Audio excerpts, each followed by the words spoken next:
Swayam Prabha. Digital India. Educated India.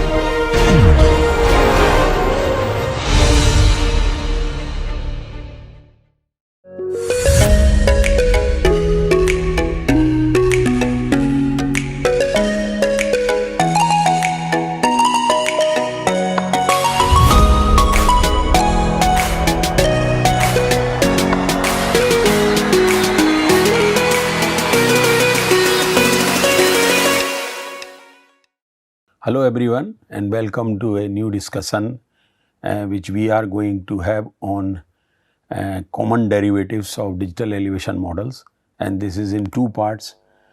So in first part we are going to have discussion on related with slope, and in second part in aspect, and we will also see some other details here. As you know that basically this is all for the understanding the terrain, and the best representation of terrain or the best data for terrain which we are having is a digital elevation model. But simple using digital elevation model will not give you those characteristics or derivatives. So we have to process that data, and the purpose here is to understand the topography.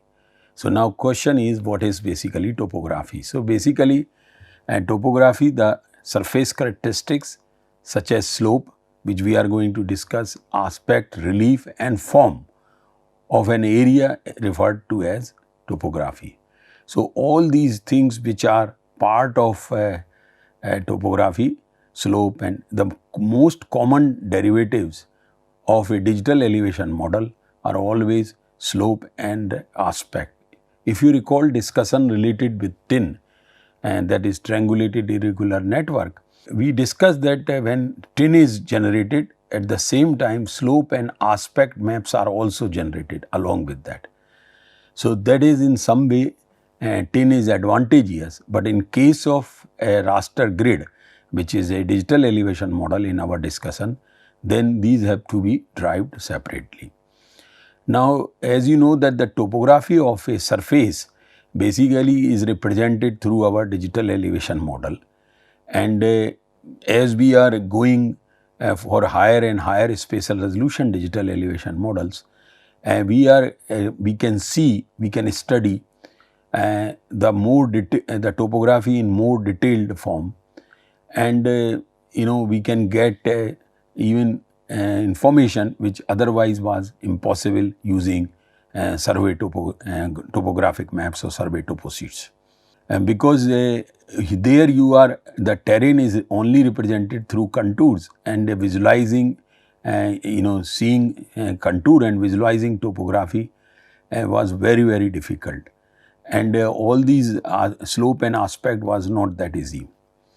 As you know that DM represents a topographic surface in terms of the elevation values measured at a finite number of points, and that geomorphic features or terrain features, terrain characteristics which are important from geomorphological analysis such as valleys, ridges, pits, etc.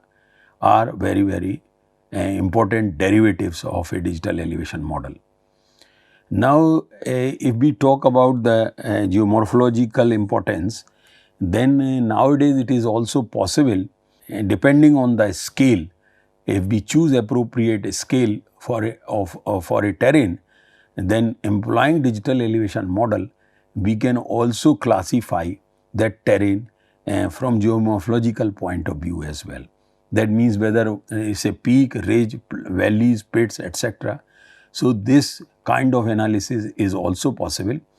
In later discussions we will bring that analysis also, that as one of the derivatives, that ultimately what we get the geomorphological importance. For like geomorphology is very important for civil engineers too, and there can be a completely separate course for importance of geomorphology for civil engineers especially, because if somebody about to construct or finding a site, suitable site for a bridge construction on a river, And then they must understand the fluvial geomorphology, how that river is behaving in that part of the land. And therefore, if the same requirement is for a hilly terrain like Himalaya, then the this valleys, ridges, and where the bends are there in the river, and not meanders. Meanders will be seen only in plain areas. So these bends of river, these are also important from siting a very suitable location for a bridge. So many times if this exercise has not been done, that means the geomorphology of the area has not been studied properly, then these projects might fail. So whether it's a construction of a hydropower site or a reservoir or a bridge, any such thing, whether it is in hilly terrain or flat areas or plain areas, geomorphology should be studied first. And what is the best tool available today for us to understand the geomorphology is doing analysis, extensive analysis using digital elevation model. This I have been also telling that DM and satellite images are a storehouse of information. As much information as you can drive, these can provide you. The only thing which, the only requirement is that we have to understand first these two different data sets, though both are raster, but also we should know what are my requirements in a project or in a study or research, and accordingly I can exploit these two big data sets on a GIS platform, maybe in an integrated manner, to bring a lot of insight of the terrain which is otherwise is impossible, not even sometimes through field investigations. So this is very important. As also you know that DMs are commonly organized in in a grid format, and because of they are represented, or terrain is represented through a two-dimensional matrix, and therefore the computer manipulations or processing on computer becomes much easier. So that is why these have become very popular data sets, and that is another reason, because lot of people are looking for digital elevation models. So the organizations and countries are producing digital elevation models on regular basis, on higher and higher spatial resolutions. So this is very important. This is one more point which is a kind of repeat, which we have already discussed, that in a grid or in a raster, the cell size or pixel size is fixed and you cannot change. That means within a file, every cell will represent the same ground area, whereas in case of tin, it is adaptable to relief roughness. So DMs or grid or satellite images do not allow that adaptation of relief roughness, but only tin model allows us to do that thing. Though by employing higher spatial resolution data or a small cell size data, that means representing a small ground area or field area, we can definitely go in much more detailed. But if we go for higher and higher spatial resolution, though our requirements may not be for that kind of resolution or scale, then it will be unnecessary, redundant, and it will require large storage space on your storage devices, and unnecessary, it may create some problem in future. Because remember, we have also discussed while discussing evaluating different digital elevation models and which one is the best. At that time we discussed that it is not always true that higher spatial resolution means more accurate representation of the terrain. May not be always true. So one has to be also aware before we choose a much higher spatial resolution digital elevation model. Only one should go if it is required in our projects or in our studies. Tin we have already discussed. So as you know that it is all triangulated irregular network in a one file or one tin. All triangles may be of different sizes and shapes, but they represent a triangular facets of the terrain, and that is the advantage because it is adaptable to relief roughness.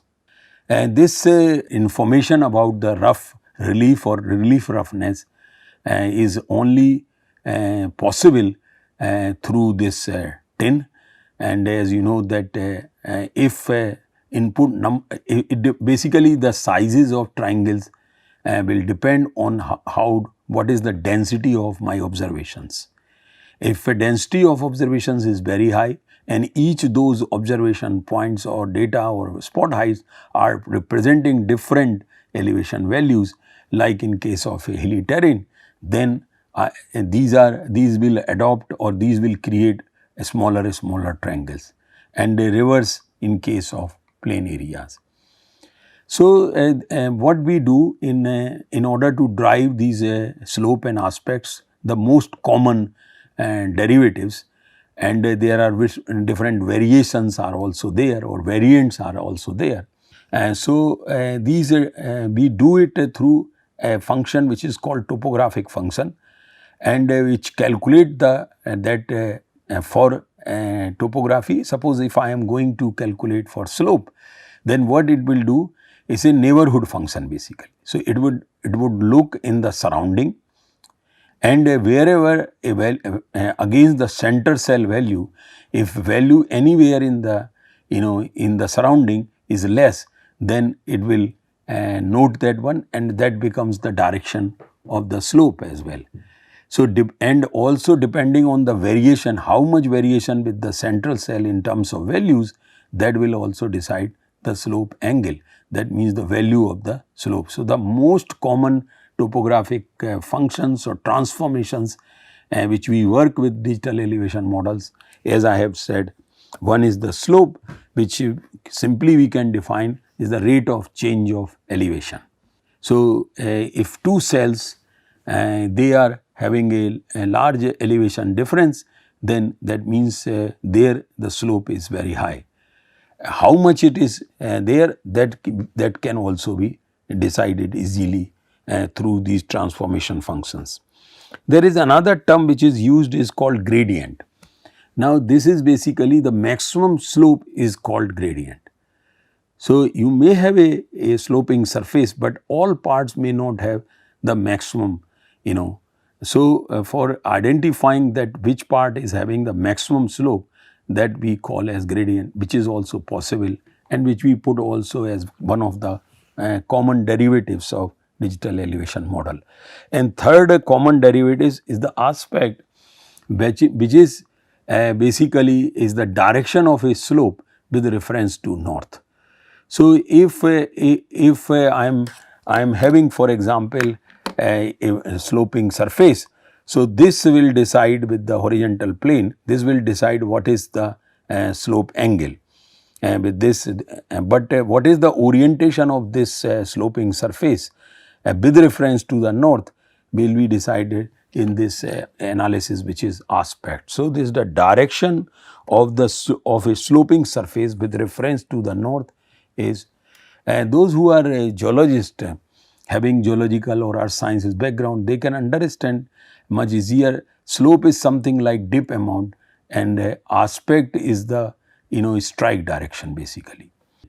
So, slope is measured in the vertical plane, whereas aspect is measured in horizontal plane, because it is where you are bringing the direction, that means it has to be related with the north. Generally, we take north as a reference and do it as per our compass. Now, in order to calculate this slope or any these common derivatives which describe the topography at a specific location, what we resort, as earlier also mentioned, is the neighborhood. So, what is in the neighborhood, that relatively that will be decided.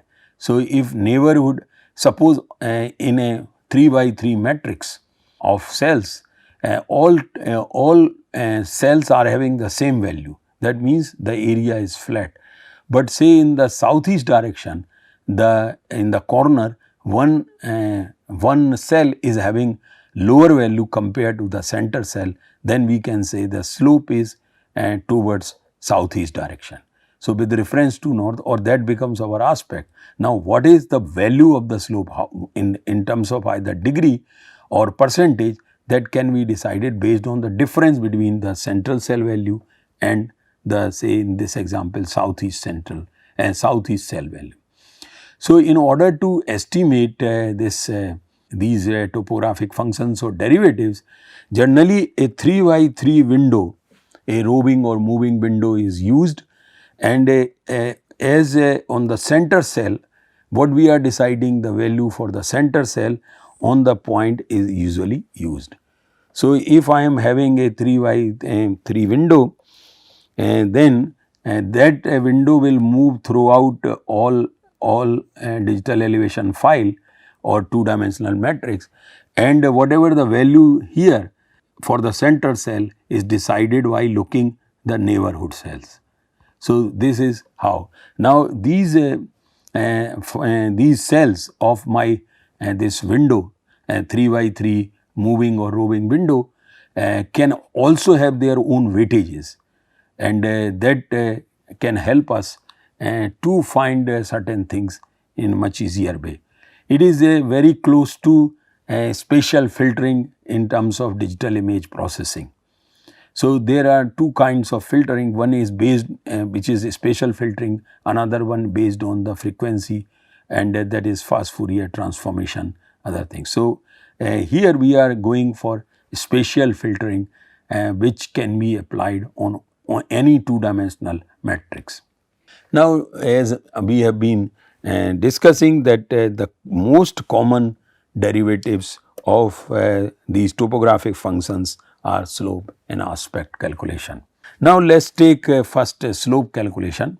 As you can see, it is based on simple trigonometry, that rise upon run equal to tan theta, and this is what the tan theta is here.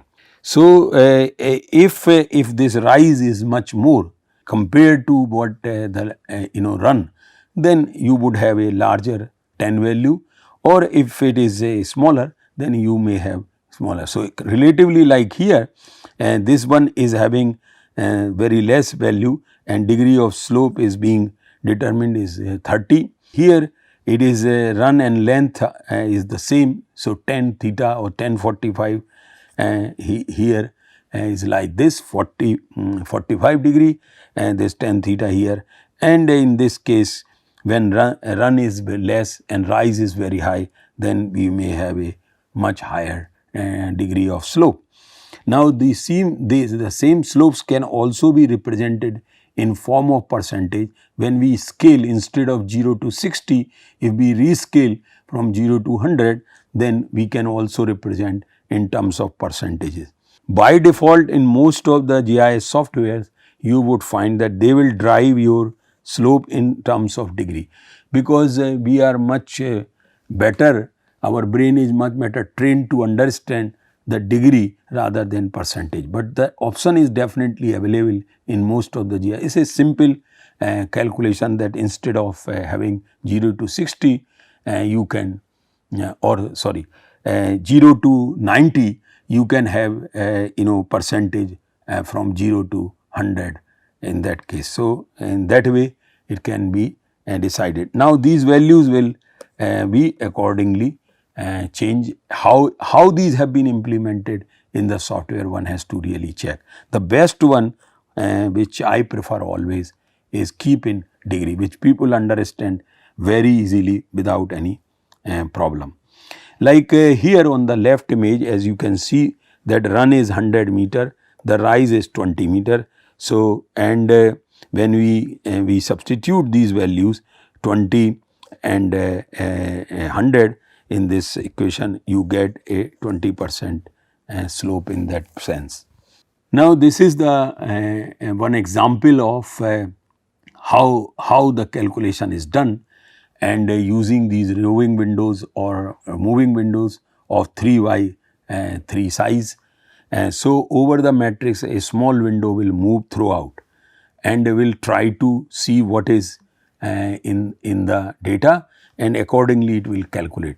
So, if for example here this is the input raster which you are seeing, and in order to understand, the values have been kept in a very simple range, that is between only 1 to 3, and this is the output raster basically, and what is the value calculation here. The only problem comes when I have to calculate for the the boundary area. So if my data is like here, that I am having a something like this raster, then one row, one column on left side, one row right side, one column top and bottom, for which the calculations cannot be done. Here the calculations cannot be done, because when I will keep my this moving 3 by 3 metric window, then because these areas I will not have any data available, and therefore a one cell thick boundary would be there, though in this example that is not shown, but when you would do the real analysis, you can zoom it on the margins of your data set and you can definitely observe that point. Now here if I take for this central pixel like this 3, how the calculation has been done. So if you see here compared to the value 3, these are the things which are having in the surrounding are having lower value. So this is having what 36, but the other cells are having less values. But one may argue that why this value is higher, because this is part of an output. So in the surrounding of this one, that means mainly on the northern side, the values might be much lower, and therefore this cell is getting higher slope value. So for each cell, that roving or moving window moves throughout your data set, throughout your matrix, and keep calculating slope values for the center cell, and this is how it is determined. So the use of another very important part is, which I was very keen to discuss here, and it is very important, is called jet factor. Now as you know that digital elevation model, when I was discussing introduced digital elevation model, and at that time I said that there are two resolutions associated with any digital elevation model. One is for horizontal and one is for vertical, because generally the data set might be represented for horizontal, it might be represented through degree decimals. But the height or the cell which are representing the height above mean sea level will be having value in meters. So that means the XY scale or horizontal scale is completely different than vertical scale. So when we go for this slope aspect or many other such analysis, we find that there will be always a question about jet factor. What should be the jet factor? Jet factor basically will allow you to rescale one of the scales, and either you rescale the horizontal scale or vertical scale. So the use of jet factor is essential for correct slope calculations, not only slope but many other calculations, when the surface z units are expressed in unit from the ground of xy unit. That means the horizontal scale is not equal to vertical scale in case of a digital elevation model. Only if it possible when I am having UTM projection easting, northing, and everything is represented in meters for horizontal also. So my vertical scale, that is z values and xy values, all are in meters, then I can choose jet factor as one in my software. Otherwise I have to provide a value. So the basically this is we have to control and take care about this. Now when we bring this data set or our digital elevation model which is required for calculation of a slope, then the range of values in the output will depend on the type of measurement units. That means that the roving matrix, whether it is also having some weightage or not. or every cell is having value 1. So, the biasness or weightage, weight can also be assigned to that.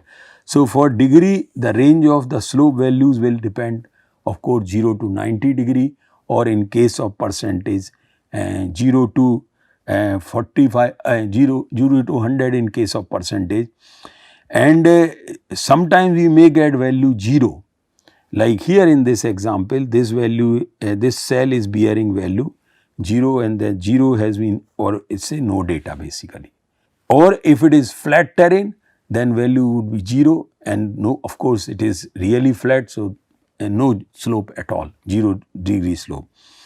So, this center cell for this 3 by 3 matrix will go through the entire data set. If it finds no data, it will result in no data.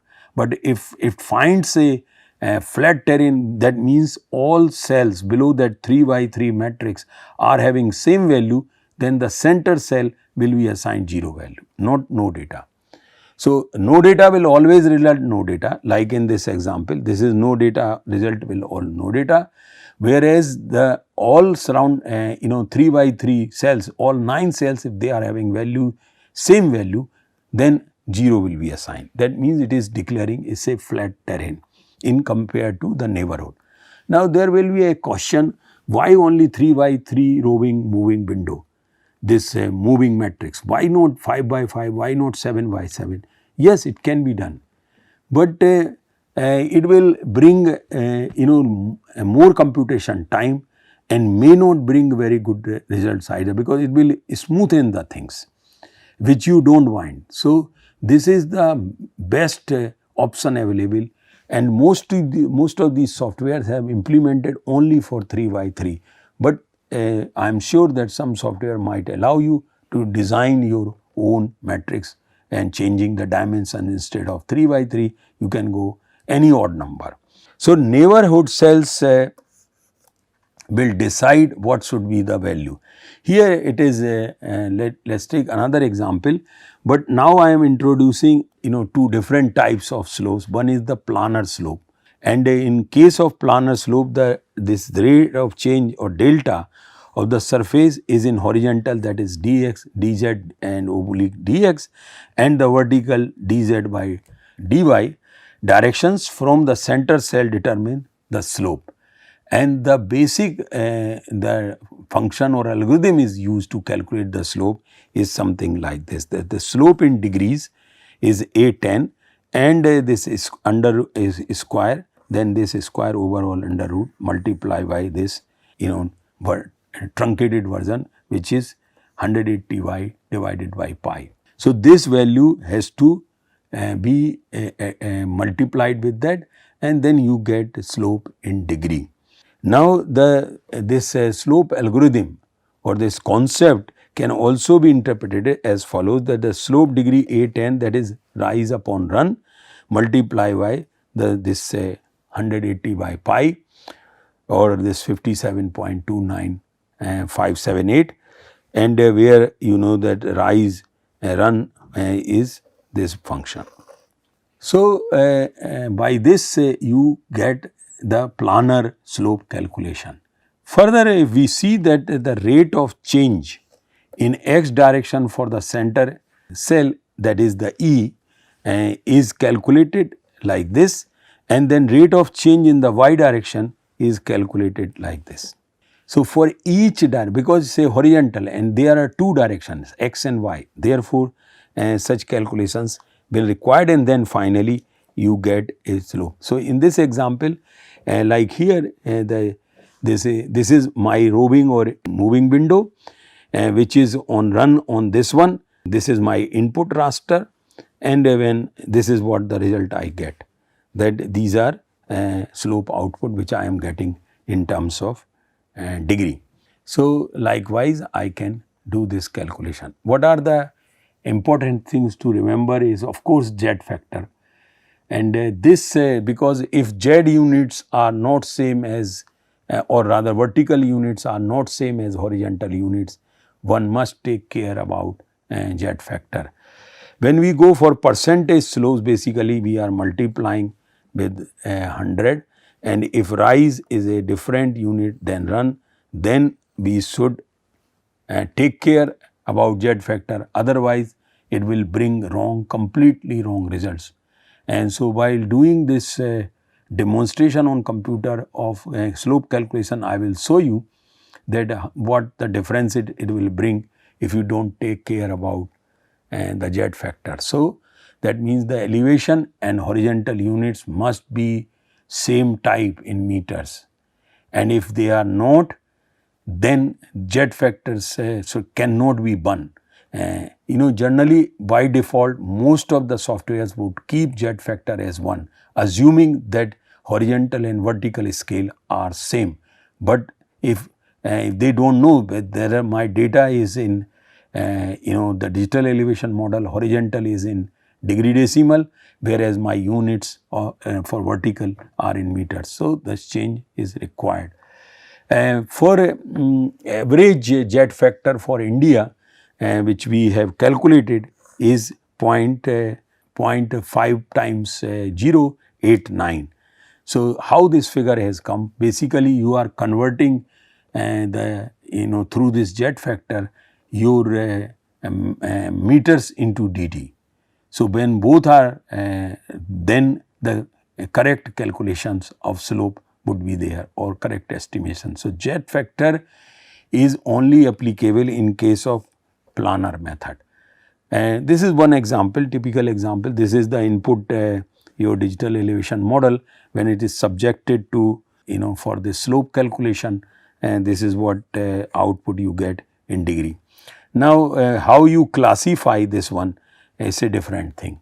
I may classify only in 5 categories and have range. So the classification methods of continuous data we have already discussed, so that you can apply. Instead, because by default it is always equal distance classification will be done, that each class will represent almost the equal variations in the slope.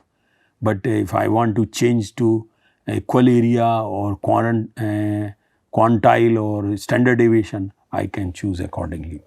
This is there are now different variations which can be done, or which can calculations can be done on a GIS platform using some other methods rather than what the standard method. So there is one horn method, and that slopes can also be calculated in percentage, like here it is in degree.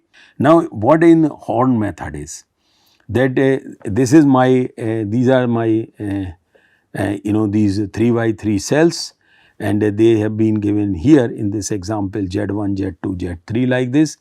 So given 3 by 3 cell neighborhood with the elevation Z1 to Z9, Z1 to Z9, with the cells separated by distance L. Now here, because in both directions it has to be calculated, so dz over dx, that is a north south gradient will be calculated. When I do dz by dy, then east west gradient is calculated. So in horn method, this is what it is followed. He gave this idea in 1981, and this is how the calculation will be done. Once these values are substituted, you get the example also. Now 4 cell instead of 3 cell method, 4 cell method was also given, and that is basically Jevenberger and Thorne method in 1987. So you may find lot of variations, because once somebody has developed initially a 3 by 3 matrix to calculate the slope, people will definitely think why 3 by 3, why not 4 by, why not 5 by. So that may bring new developments in this, but the basic concept will remain same. These variants will bring little different results, not major differences. And that is always true, that after each and every calculation one must go and check for errors. So you have to have some idea about the terrain before you calculate for slopes. If you are already having idea of the terrain and a value is coming accordingly, you may get satisfaction. or you may say it is now calculating correctly. So, one has to be really careful about the Z factor and other things. Now, these the nearest point weighted more than the diagonal neighbors if I choose this Horn method. This also known as the Sobel operator in terms of your spatial filtering in digital image processing. There we call as a Sobel filter. Here it is a Sobel operator which can be used for edge detection. So, there in digital image processing of remote sensing data, we use this spatial filter which is a Sobel filter for edge detection. So, wherever we are having the sharp changes in the cell values, those are highlighted through this filtering technique. Because in this Horn, the center cell actually has no influence on the calculated slope, maybe a disadvantage. So, depending what you are going to calculate here. So, this is how in one direction it is in the east-west gradient direction. Now, default slope calculation method in ArcGIS is Horn's method. This has been implemented, not the other one Jaberger or Thorn method, but Horn method that has been implemented in default. But if you want to calculate by employing other methods, those options you can also explore. And for example, there is another one which was given by Fleming and Hofer in 1979, which is the next best method or algorithm after this Horn method, is that it takes DZ and DX and DZ and DY using cardinal direction. Now, these cardinal direction I will just discuss in a minute, and the center cell not taken into account for the calculation, completely ignored. Now, about the cardinal direction. So, these directions with reference to north, like north, south and northeast, southwest, and when these are there, basically the north, south, east, west, we say cardinal direction. When northeast, northwest, south, west and southeast are there, then we say ordinal direction. In case of aspect, all cardinal and ordinal directions are used, but in case of our slope calculations, only cardinal directions are in this particular method are used. So, that it takes that using cardinal directions only east west or north south. This is what you have been seeing. No diagonal calculations are possible at that stage, but later on that is also considered. Now, diagonal returns or diagonal methods are also there, which is the basically modifications of Fleming and Hofer methods, which takes dz over dx and dz over dy using ordinal direction, and therefore, that is why the name is diagonal. And the center cell not taken again into account for calculation like here, and this is how the result will come about when you employ this diagonal return. Various variants are available. The simple method is basically by the concept as which uses the difference in elevation with its neighbor to calculate the slope. So, whichever the cell against the center cell is having low value, that becomes basically the slope, the amount, the difference will decide the amount, or in terms of degree we can calculate, and in the it will also decide the direction both in cardinal and ordinal direction. So, 8 directions would be possible. Only that is basically decided for aspect. So, only method where center cell is actually taken into account is through this simple method. Ranks which are relatively low for slope calculations, because it depends on how people prefer, but this is what is the most popular one, though it may rank among calculations from very accuracy point of view may be low. And this is how again this kernel, also these roving or moving windows are also called kernel. So, you can do the calculation like this.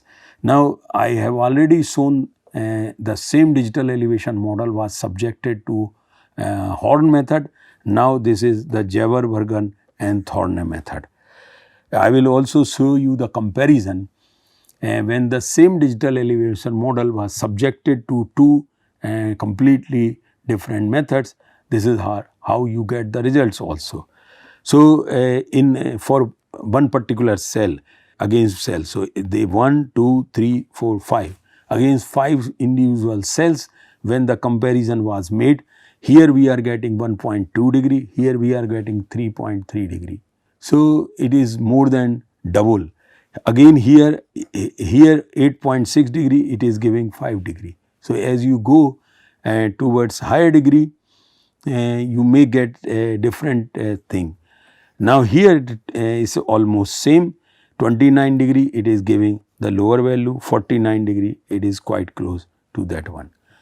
So, that means spatially it is varying when we compare two slope based on two different methods, Horn and Javer-Bergen and Thorne method.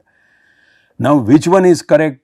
Again, it has to be decided the same way as we decide which interpolation method is correct. You select certain points, if it is possible, go in the field, check it and then choose the appropriate one. So, by this way you can get, otherwise the simple method or Horn method which has been implemented is quite good, except in certain cases you may get a lot of variations between two methods, but visually of course you may not realize that they are having different values. But when you go and probe these derivative or these products, slope products which have been generated using different methods on individual cell basis, this is what the result you get, that the slope values may vary very largely, especially at the lower end of the slope. So, with this I end this discussion. Thank you very much.